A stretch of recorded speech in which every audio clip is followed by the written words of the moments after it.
पापनगर ड्रामे जी नई अपडेट में तव्हां सभिनी पहिरीं पियारनि खे ख़ुशि आमदीद। दोस्तों अॼु रिव्यू करण वारा आहियूं मेगा सोप सीरियल पापनगर। अचण वारा एपिसोड ज़बरदस्त धमाकेदार दिलचस्प थियण वारा आहिनि।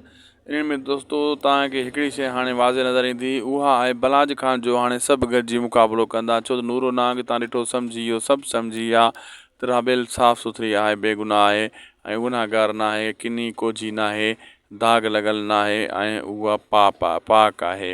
इन जे करे हाणे जेको आहे इहे सभु पहिरियों त मेड़ियूं खणी मिठल वटि वेंदा, मिठल इन्हनि जो माफ़ु करे छॾींदो ऐं ठा थी वेंदो।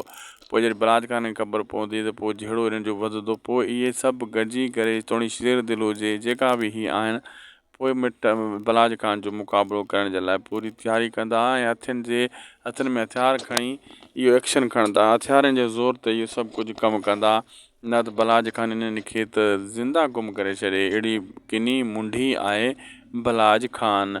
दोस्तों अॼु जो वीडियो पुॻो पंहिंजी पुॼाणी ते। असांखे ॾींदा इजाज़त, मिलंदासीं तव्हां सां नेक्स्ट वीडियो में। महिरबानी करे असांजे हिन यूट्यूब चैनल दासी टेक खे ज़रूरु सब्सक्राइब, लाइक, शेयर करे छॾींदा। मिलंदासीं तव्हां सां कंहिं ॿिए वीडियो में ऐं फेसबुक पेज ते बि हिनखे फॉलो करे छॾींदा। वॾियूं महिरबानियूं।